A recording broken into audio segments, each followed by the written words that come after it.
got it button. Hi everybody, I'm here with the lovely Caroline Todd Hunter, who is, what we Caroline, about 3-4 weeks past the end of you clearing your Akashic records, past the 8-week clearing program. Yeah, something like that, isn't it? Something like that. So Caroline has the most inspiring story, and I wanted to record that with her today because I think it will speak to a lot of you. It's very similar to my own, and very similar to other people that I hear the struggles that Caroline was having. I hear them come from other people a lot as well. So I'm going to shut up and I'm going to ask Caroline. We're going to start with, thanks so much for joining me, by the way. I really, really appreciate this. I know it's a little bit of a step out of your comfort zone, so I really, really appreciate it. Yeah. So I just want you to share with people how you were feeling before you cleared your records, what life was like. Life was it was a struggle. It was a struggle to do everything. It was a struggle to put one foot in front of the other. Yeah, it was a struggle. And I'd done all of the self-help groups. I'd just done everything. I was actually at a stage where I'd made a pact with my husband that no more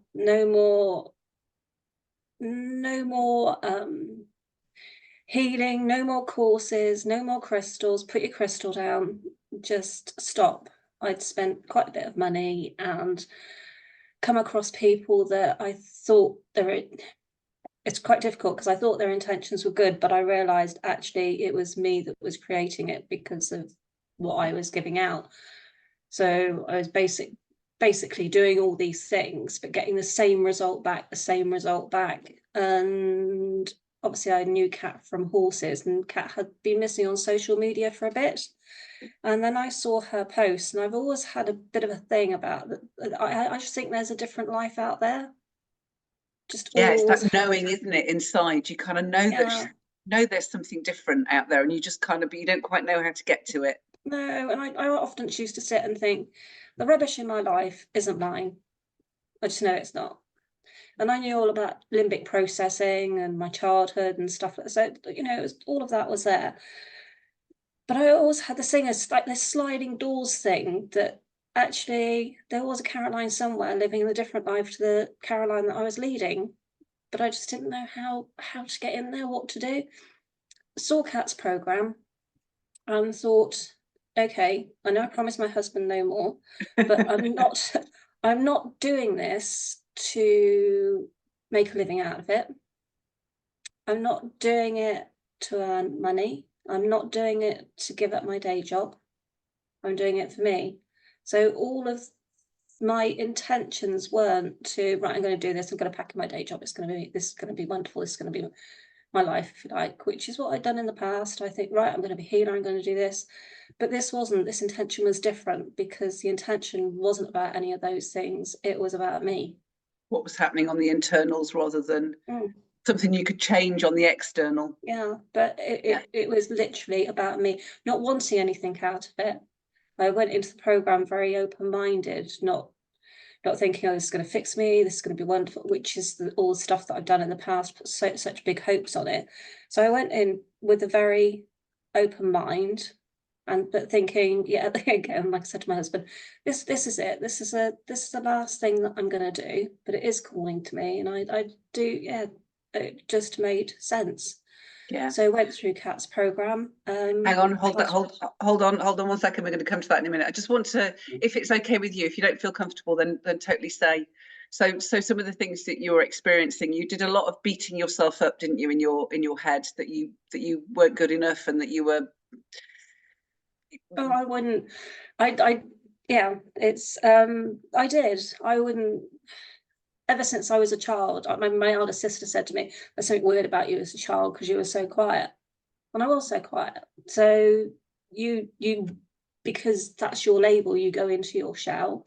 I was never good enough. It was, and everything, even global warming, was my fault. everything. It's funny now because No you're matter not doing what it, but it anybody else wasn't had funny when done. you were in it. Yeah. Whatever anybody else had done, it was my fault. It was my responsibility, and it was my fault, and I was a bad person. Everything was down to me, and I just, yeah, it's just this whole thing on loop, and Yeah. I could, yeah, it just was. It was because I left school with no qualifications, etc., etc. And I did, and then this "she's quiet" label, and it just stayed, but But it meanwhile, it was needed to very go. noisy on the inside. You might have been showing quiet to the rest of the world, but there was all of this. It's that chatter, isn't it, that goes on in our head. That's the running commentary Yeah, on the day. yeah. Yeah. If I went to do something, especially with the horses, if I went to do something, I went on a course, I'd go on the course, I'd book it, then go on it, and then not want to be there because all the time I'm looking at other people going, God, they're so good, and I don't even want to sit on a horse, let alone joining the course, you know, because it's just so it was so limiting, so debilitating, and I think all of a sudden you hit 60 years of it, and it really starts to take its toll. Yeah, definitely. And then, you know, that's when I thought, actually, this is resonating. This is something I've got to do. Yeah, I remember you saying that to me on the call, and I was talking to you about it, and you know, asking you various questions, and you were just like, "I've got no choice. I've got no choice. I have to do this." And Well, it was, FYI for everybody, when I saw Caroline working with horses, I was just like, "Wow, she has got such lovely energy. Look how beautifully and quiet she is with them, which is really what animals need, you know." But your energy was very beautiful around them. yeah, but I mean, I'm off now because I'm going to cry because, yeah, again, you said something nice to me. So and this is just it. I struggled if people gave me any kind of compliment, I'd immediately just push it and throw it straight back. I didn't want it. It would just, Yeah. I found it quite, yeah, just difficult to deal with. Yeah, it's that being open to receive, isn't it? It's something I had to Yeah. work hard on as well. Definitely, definitely. And you know, that voice in the head, the one that's always telling you that, oh well, this was mine. I think it was similar for you as well. It's like, people don't really like me. I don't fit in. I just, you know, I'm just going to kind of closet myself away and be quiet over here in the corner because it's just a lot easier than going out and trying to have a conversation. But that was my place. That was Caroline in the corner, and it was my place. And because it was my place, because that's what I thought, that's what I put out there, that's what I got. I used to go into work and just sit in an office with two other ladies, and all the chatter that was going around me, and just not say anything. And then if I did say anything, all of a sudden it was, oh my God, it speaks. So then, so then that made it uncomfortable as well because I'd said something, and they were used to be being quiet. So that, yeah, it was just, yeah, just. Which is what makes this. That's why I'm so grateful to Caroline for doing this with us, because you know, it's this would have not been possible before, would it? You would have probably said to me, "No, sorry, I can't do that."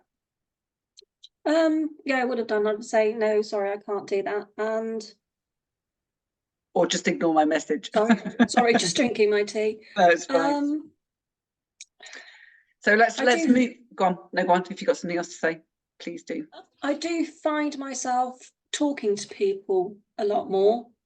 I don't feel uncomfortable. I don't hear my voice and start cringing, which I used to.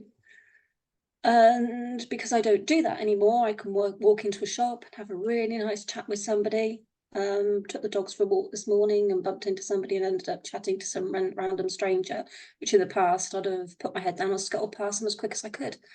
Yeah. And you're finding that people are approaching you in a different way now, aren't you, as well?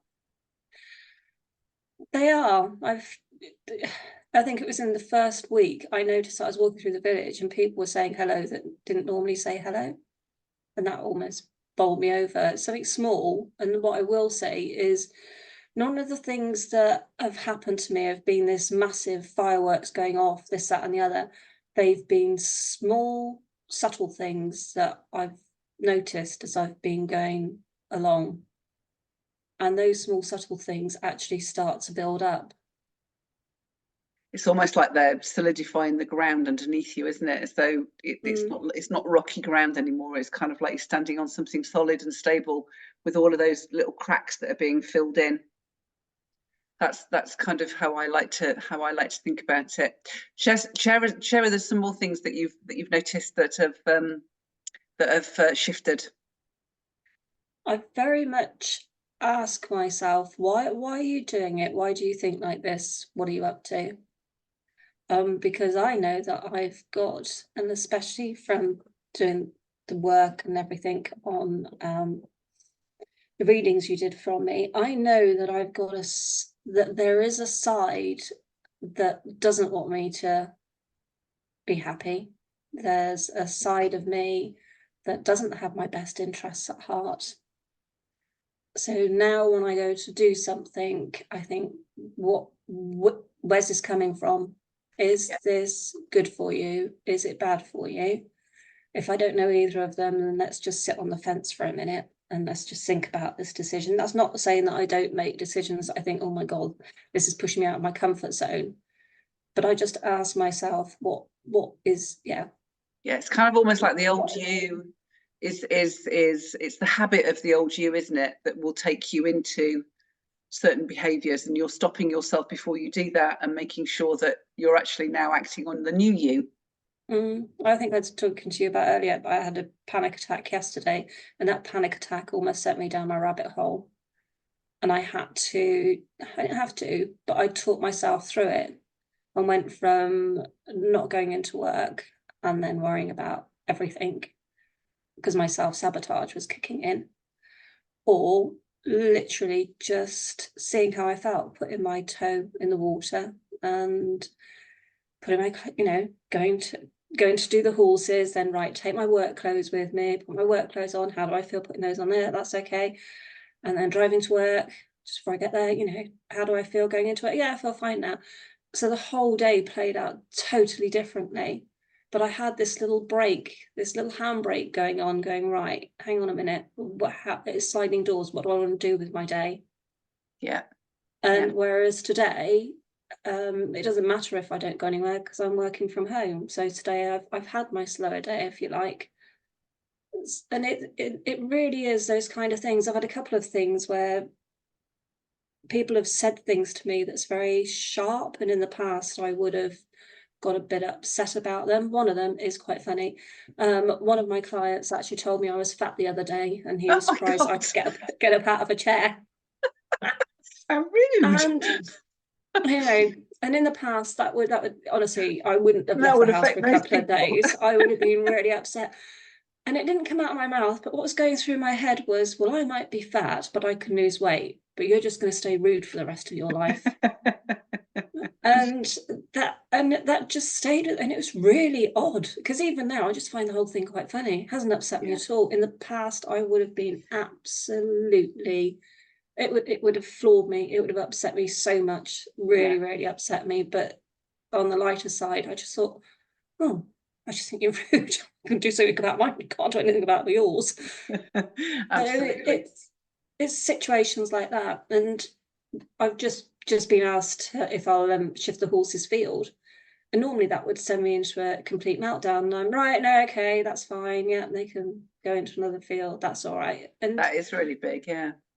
And so it's another thing to do with horses. Just recently, I almost left where I kept them because I had an old behaviour tape that had flipped up in my head that I needed to keep my horses in a certain way. I bumped into somebody and they'd asked how the horses were and was I riding them yet and everything else, and that really they should be ridden and one thing and another. And then something else happened and I didn't listen to one of my horses and we almost had a car crash. I lost a bit of confidence, and that was it. I thought, right, I need what normal people need. I need a school. I need to bring them into stables. I need to handle them all, etc. And I almost made this big mistake of moving to a livery yard. And at the very last minute, I put the handbrake on. I listened to my heart. I sat at work. I should have moved them on the Tuesday. I sat at work on the Monday, burst into tears and thought, I can't leave where I am. Yeah. So got in touch with the owner and said, can we stay? And they were, yeah, we didn't want you to go anyway. got in touch with the other person and said, actually, I can't do it, can't bring my horses over. And that was a big one for me, because that's shifting yet again the feeling of not being good enough, but in the horse world. So it's all areas of your life. Not, I never thought I was a good enough daughter. Yeah, never thought I was, yeah, just not good enough, not good enough at my job, definitely not a good enough horse owner. And it was getting rid of that bit on the horse front, but I almost made a massive mistake, because I almost went down the wrong track. And it would have been easier for me to move the horses, because I had to actually stop and say what I wanted. Yeah. And that's it. It's finding your voice, isn't it? It's finding your voice and being able to say to people. You had a client, didn't you, that you didn't really want to work with anymore, and kind of went to speak to them about not working for them anymore, and you found a completely different client, completely different version of the client there, who was kind of like really wanting you to stay and being lovely to you. Yeah, but it's that whole thing about people not liking me. Yeah. It's really, it is so deeply ingrained that people don't like me, so I push them away. It's like, oh, you're going to hurt me, so actually I'm gonna press the self-destruct button and destroy this friendship, because if I do that, I'm not going to get hurt. These aren't conscious things. They're not conscious decisions that I'm making. They're not, I don't look at somebody and go, oh, you're my friend now, right, I'm going to press the delete button. Yeah, I'm going to be horrible to you and sabotage our friendship. These aren't conscious things. Yeah, they're absolutely. deep down programming, deep down subconsciously, and you don't realize you're doing it. Yeah, absolutely. And then you will come across situations where actually genuinely it's not good for you, and it's not good for the other person, which is fine, but it's working out which is and which isn't. What's real and what's not. Absolutely. And being able to say what it is that you want as well, rather than just allowing people to kind of put upon you, I guess, and maneuver you to where they want you. You're now speaking up and actually saying what it is that you want, which is. It was very interesting. There was something, the new livery yard that I was going to, the lady who ran that, I went to see her on the Saturday, and then I went back to see her on the Sunday, and goalposts had changed, but I found myself folding. I found myself not standing up and saying, that's not what you said yesterday. I found myself just going along with it. And I realised when I got home that she'd been, I want to use the word pushing me around, but she had been, and I'd allowed her to. I'd gone into doormat mode. And I found myself saying, oh, but I just want you to be happy. So yeah, I'll pay extra for you to do my horses for me. Yeah. Because that's what I did. Yeah. Because I wanted to people please. I didn't want to upset. I didn't want her to say anything nasty about her. I wanted her to like me. So the easiest way of getting her to like me was to literally fold and do everything she wanted me to do, which was totally against what I wanted for me and my horses. So to actually go, no, I'm not doing this. I'm staying where I am, and yeah, I'm going to mess people about, but it's what's right for me and right for my horses. Absolutely. It's absolutely. Don't you keep working on that, because you shouldn't second guess. You are beautiful with your horses. I spotted it straight away. Good energy. So let me ask you to just share something that, there are people watching this that are they've been listening to a little short guided experience, just to give them an experience, and just to say that this is very experiential, isn't it? You're not learning how to do something. It's a very much an experiential journey, as opposed to I'm going to learn how to say something, or I'm going to practice some affirmations in front of the mirror. You're dealing with things as they naturally come up for you. I haven't had to do anything. Things that I've done in the past, like you said, writing affirmations down. I don't know, every day doing a certain meditation and things like that, and feeling like it's hard work, and feeling that, oh, I should get a message through. Yeah. But actually nothing's happening. You don't have to, because that's not what happens. The process is carrying on. And also, if it's like if I visit my Akashic records and there isn't a message for me, then that's okay as well. Absolutely, absolutely. So there isn't. I found it it's the one thing that has really changed my life, and without the effort, without beating myself up, because everything else I've done, I'm not good enough, so that hasn't worked. Yeah, get the old what's it out. Yeah, because I'm not feeling better, so that's I haven't something wrong failure. with me. It's my fault that it hasn't worked. Yeah. Well, obviously, I wasn't good enough at that meditation, or I can't have done that affirmation properly. So yeah, it isn't, and so there isn't any work involved, because the universe is doing what the universe does. Yeah, absolutely, absolutely. So just to finish up, I'll ask you to just, if anybody's watching this and they're thinking about doing it and they're not quite sure, I know obviously it can be hard for all of us to invest in ourselves. It's taken me, I'm happy to do it now, because I can see, I see kind of how it's going to take me forwards. But you know, when you're kind of in that stuck place, it can be a little bit difficult. So not just financially, but just generally speaking, what would you say to somebody about doing this? I think do it. I wouldn't ask yourself why you're not, I think would be my question. Not why aren't you doing it?